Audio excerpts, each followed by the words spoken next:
क्षेत्रीय योद्धा राणा सांगा को लेकर विवादित बयान देने पर सपा सांसद रामजी लाल सुमन का देश भर में विरोध हो रहा है।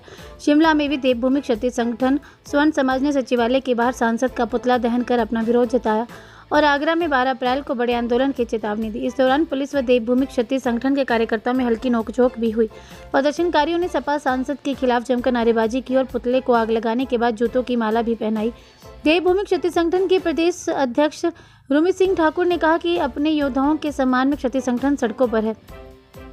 जिनका कोई अपना इतिहास भूगोल नहीं है, वो वीर योद्धाओं पर आपत्तिजनक टिप्पणी कर रहे हैं। ये बहुत दुर्भाग्यपूर्ण है, इसको क्षेत्रीय बर्दाश्त नहीं करेगा। आज यहाँ पुतला फूका गया है, जूतों की माला पहनाई गई है। आगामी 12 अप्रैल को देश भर से क्षत्रिय आगरा में एकत्रित होंगे और अपना विरोध दर्ज करेंगे। देश के वीर पराक्रमी वीर महायोद्धा राणा सांगा के ऊपर अपमानजनक टिप्पणी राज्यसभा सदन के भीतर की टिप्पणी करके वो व्यक्ति ये सोचकर बैठ गया कि इस देश में आक्रोश का माहौल नहीं उत्पन्न होगा। पूरे देश ने उसके घर की ओर कूच किया, अपना पजामे का नाड़ा पकड़कर अपना घर छोड़कर भाग गया और कायरतापूर्ण जो इन्होंने इतिहास में कायरतापूर्ण हरकतें की हैं, वही इतिहास दोहराते हुए इसने हमारे निहत्थे लड़कों के ऊपर ईंट पत्थर बरसाने का वहाँ पर काम किया। ये देश आज जो हमारे चाहे महाराणा प्रताप है, चाहे राणा सांगा है, चाहे बप्पा रावल है, ऐसे वीर योद्धाओं महायोद्धाओं का ये देश ऋणी है। उन्होंने इस देश के लिए, इस सनातन के लिए अपने खून को इस माटी के कण कण में मिला दिया।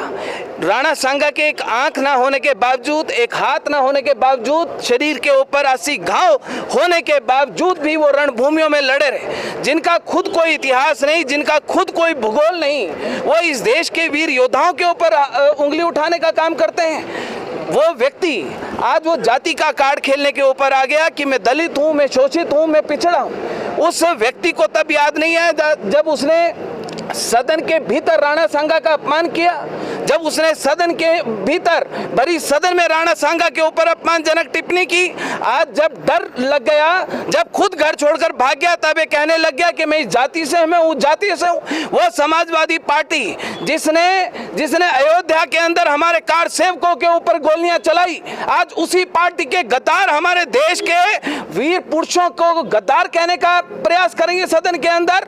ये हिमाचल प्रदेश में हमें कहना चाहते हैं, वो शुक्र है कि इस देवभूमि में नहीं है, इस हिमाचल की भूमि में नहीं है, वरना आज जिस प्रकार से देवभूमि क्षत्रिय संगठन स्वर्ण मोर्चा उस बाबर की औलाद का यहाँ पर पुतला दहन करेगा, हम उसको जिंदा दहन करते हैं यहाँ पर हिमाचल प्रदेश की सड़कों के ऊपर। ये व्यक्ति इस देश के गद्दार हैं। इन व्यक्तियों के ऊपर देशद्रोह का मुकदमा दर्ज करके इनको इस देश से बाहर निकाल देना चाहिए। ये वो लोग हैं कि जब इस देश का इतिहास, जब इस देश की आज़ादी का इतिहास, जब हम मुगलों से लड़ रहे थे, इस देश के गद्दारों से जब हम लड़ रहे थे, तब ये लोग हैं जो वहाँ पर अपना नाड़ा पकड़ के भाग गए थे, जिनका खुद कोई इतिहास नहीं, खुद कोई भूगोल नहीं, वो हमारे वीर योद्धाओं के ऊपर उंगली उठाने का काम कर रहे हैं। आज यहाँ पर हम लोग उसका पुतला दहन करेंगे, जूतों की माला पहनाएंगे उस गद्दार को, उस बाबर की औलाद को, उसका मुंह काला करेंगे और पूरे देश को संदेश देंगे कि 12 अप्रैल को जहाँ पर पूरा देश का समाज आगरा की ओर कूच करेगा, वहाँ पर देवभूमि क्षत्रिय संगठन स्वर्ण मोर्चा पूरे दल बल के साथ, पूरी ताकत के साथ हिमाचल से आगरा की ओर कूच करेगा। आज पूरे देश का जब माहौल आक्रोश में है, पूरा समाज आक्रोश में है, हिमाचल प्रदेश पूरी ताकत के साथ पूरे देश के साथ खड़ा है। ये संदेश आज हम लोग हिमाचल प्रदेश के माध्यम से देना चाहते हैं और उस बाबर की औलाद की सदस्यता, राज्यसभा की सदस्यता उसकी रद्द की जाए। सरकार के माध्यम से आज हम वो ज्ञापन भी प्रेषित करेंगे। पूरे देश के कई नेता आज राणा सांगा के सम्मान में आकर खड़े हो गए, लेकिन दुर्भाग्य ये है कि हिमाचल प्रदेश के एक आधे सांसद को छोड़कर इस हिमाचल प्रदेश के 68 विधायकों में से एक भी विधायक ने राणा सांगा के सम्मान में कोई शब्द नहीं कहे और जिसने उनका भरी सदन में अपमान किया उसके खिलाफ 2 शब्द भी अपने मुंह से नहीं निकाले। ये इस हिमाचल प्रदेश का दुर्भाग्य है। ये प्रदर्शन के लिए बाबर की औलादें, जब इस बाबर की औलादें भरी सदन में जब बिना किसी अनुमति के जब वो इस देश का अपमान कर सकती हैं, वीर योद्धाओं का अपमान कर सकती हैं। हम राजपूत हैं, राणा सांगा का खून हमारी रगों में है और अपने पुरखों के सम्मान के लिए, अपने माँ योद्धाओं के सम्मान के लिए हमको किसी की अनुमति की आवश्यकता नहीं है। यहाँ पर विरोध होगा और डटकर होगा, खुलकर होगा। जब हमारे वीर योद्धा माँ योद्धाओं के शरीर के ऊपर 80 घाव थे, एक आंख नहीं थी, एक हाथ नहीं था, तो ये क्या करेंगे? मुकदमा दर्ज करेंगे। और अगर मुकदमा दर्ज करेंगे तो साहब आग में घी डालने का काम हिमाचल प्रदेश की पुलिस और प्रशासन करेगा, वो डाल ले।